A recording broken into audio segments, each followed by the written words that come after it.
You're listening to the Play Therapy podcast with Dr. Brenna Hicks, your source for centered and focused play therapy coaching. Hi, I'm Dr. Brenna Hicks, the Kid Counselor. This is the Play Therapy podcast where you get a masterclass in child-centered play therapy and practical support and application for your work with children and their families. In today's episode, I am answering a question, actually two questions, from Mikayla in Illinois. Mikayla, thank you for the email, and nice to hear from someone in Chicago. Actually, I just had another email from Chicago on a few episodes ago, so I guess Chicago is kind of a hub of CCPT these days. That's exciting. All right, so two questions from Mikayla, and I'll read a little bit of her email and then both questions, and we'll dive in. Before I get into that, I'm excited to report that quite a few of you have RSVP'd for, or registered, I suppose, for the live podcast event. I just checked numbers and we already have quite a few registered. So really looking forward to that. If you have not done so yet, January 3rd at 2 p.m. Eastern, please hop on, but you will need to register and the link will be in the show notes. So please make sure that you have a Zoom account and that you are able to get registered for that. And then we'll know how many will be there and I'll be able to gauge a little bit more how to structure that hour together. Alrighty, so let's hear a little bit from Mikayla and then we'll dive into the questions. I wanted to reach out and say thank you for your podcast. I'm sure you get a ton of emails like this. I do, but I'm always grateful for them. To share my journey, I'm a graduate MSW student in a clinical therapy internship in the Chicago suburbs. I wasn't a quote kid person and have virtually no experience with them. Isn't it funny how God directs our paths? But I wanted to be open to kids as the new intern. I started working with two kids aged 8 and in preparation was so clueless that I took to the internet like all Gen Z students were taught and Googled child therapy models. I found CCPT as one of the first options and really liked what I saw. Then I found your podcast shortly thereafter and started listening constantly. It made so much sense and it wasn't easy, but it was simple. And isn't that the truth? It is not easy, but it is simple. I've been in my internship about 3 months now, and I have exclusively been learning and practicing CCPT with my young friends. Congratulations, Mikayla. I am so happy for you. I share it with my colleagues and now tell all my children's parents about your podcast as a resource during my intake sessions. I explain the model to parents now as well, and I might begin to market myself as someone who uses this specific approach. High five over the airwaves. I'm really turning into a kid therapist. Yes, I feel the social work advocate in me coming out as I advocate for their right to autonomy and value in having safe spaces where they are unconditionally loved and accepted. I also want to say I love CCPT because it aligns with my spiritual religious values as a Christian. Finding the CCPT model was so validating for me to find something that aligned with both my clinical and spiritual values, and I echo that 100%. All right, so I have a few questions on CCPT. The first, does this model still work if I don't have the range of toys in the categories? I work in an agency with basic board games, Legos, and coloring books. I always start my kids with saying, you're in charge, you can choose what you do for today.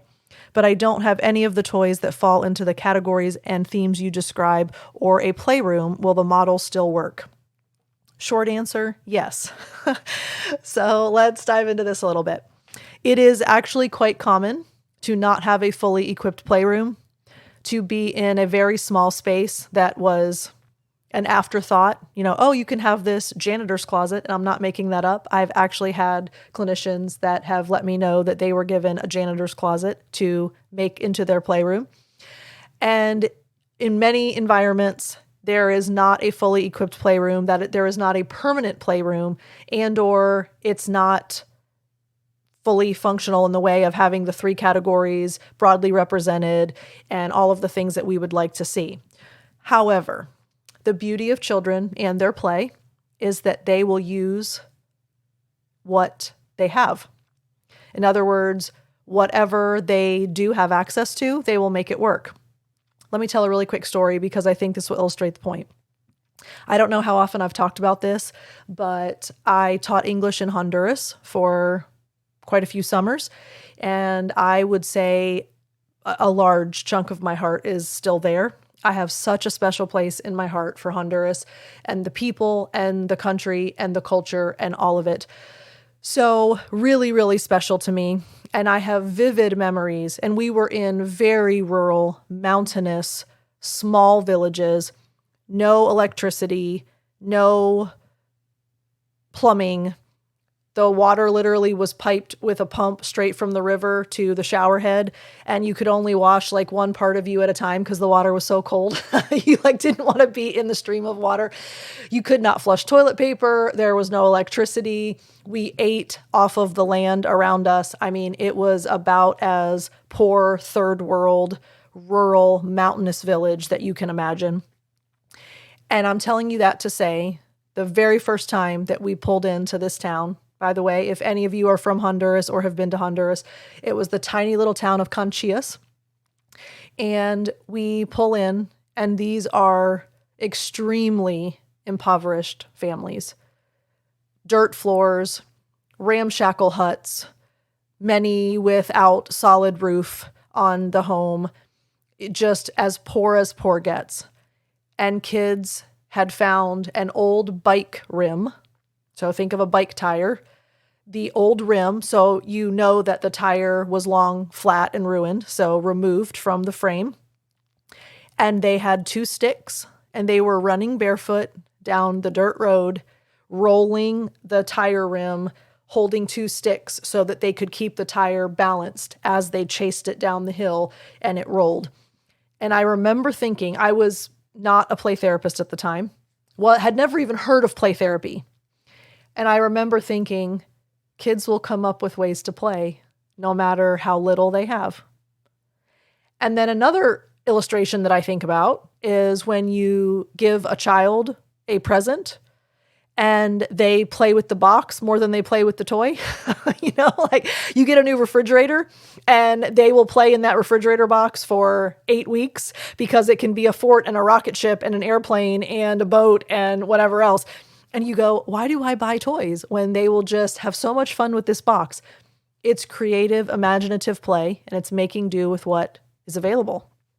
So those are my 2 stories to illustrate my point, Mikayla. I promise I'm circling back. You said you have board games, Legos, and coloring books. Not very much at all. But in the child-centered model, it's about the relationship anyway, which that's actually going to be a big part of my answer to your second question, so I won't jump ahead. But we know it's about the relationship. We know it's about the autonomy and the freedom. And the child can choose to color, the child can choose to play games, or the child can choose to build with Legos. And if you say you can play with the toys in most of the ways that you want, and you're in charge, that is very clear that the child will do what they need to do. If they need to be imaginative or creative, they'll likely play with Legos. If they need safe, structured activities, they will likely gravitate toward board games. If they kind of want a hybrid of both, they might color. They might do something else entirely. They might pick up markers and drum on the table. They might find a piece of paper wadded up and use it as a ball and throw it against the wall and catch it. Kids are wired to play, and they will play with what they have access to. Now, I don't know what your capabilities are in the way of adding some things to the room. I would absolutely, even if it's at your own expense, I would add some things. Even if you have to bring them in and then take them back out. Get a really large Rubbermaid container. Go to the dollar store. Go to thrift stores. Go to garage sales. And at a very low cost, start accumulating some of the things from the 3 categories. And then you can put them out and take them back if they can't stay in the room, or they can stay in the room. And even if you spend $20, $25, $30 to get some other stuff in there, it will absolutely bring value. It will be money well spent, and your children will benefit from it. But even if you are unwilling or unable to do that, with what you have in there, it is more about the relationship and it is more about your language with them in the room than what they're actually able to do. So I would say yes, absolutely. The model will still work. Okay, so second question. I'm an intern, and I am, of course, still learning a ton on how to do therapy in general and this model specifically. Will the approach still work without a perfect technical application from me?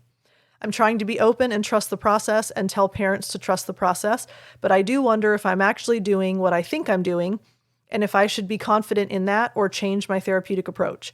All right, well, You probably know me. You say you listen to my podcast pretty religiously, so you know I'm not going to advocate that you change your therapeutic approach at all. 100% all in CCPT.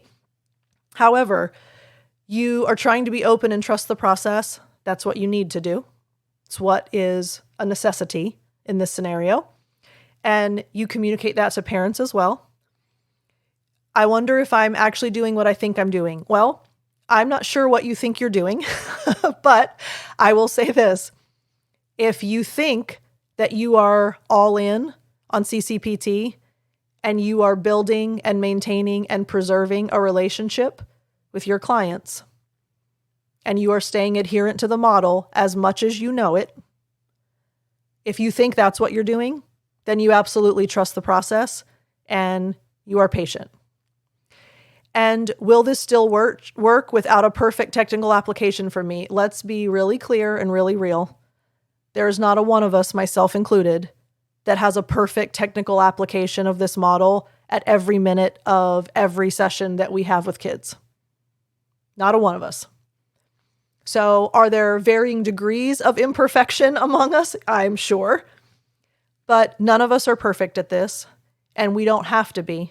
Because the clinical matters, the skills are important, but at the end of the day, the relationship trumps all. So we work on that and that alone. The easiest ways to do that, your 3 reflective responses, your 5 be with attitudes. You keep those in mind, and you will be on track. You will be adherent. You will build and maintain and preserve the relationship. And the child will self-actualize because the child will want to become a better version of themselves. So absolutely, the model works even without perfect technical application from you. Because if it required perfect technical application, none of us would have any success with our clients. But over and over and over again, we watch the transformations take place in front of our eyes.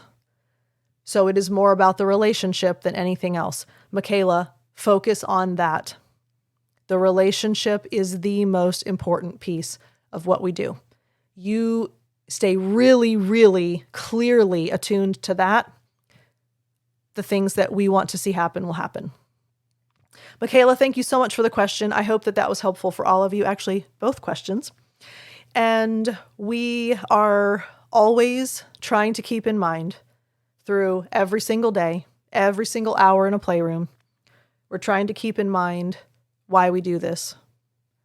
Even with our imperfection, even with our lack of toys, even with our confusion and unknown of what we should be doing or shouldn't be doing or saying or not saying, or do I even have any idea what's going on right now?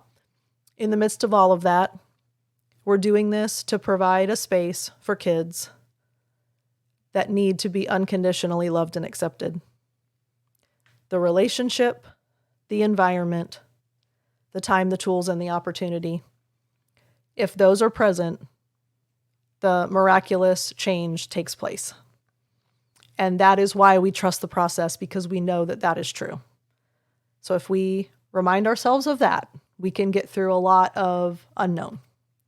All right. Love y'all so much. We'll talk again soon. Bye. Thank you for listening to the Play Therapy podcast with Dr. Brenna Hicks. For more episodes and resources, please go to www.playtherapypodcast.com.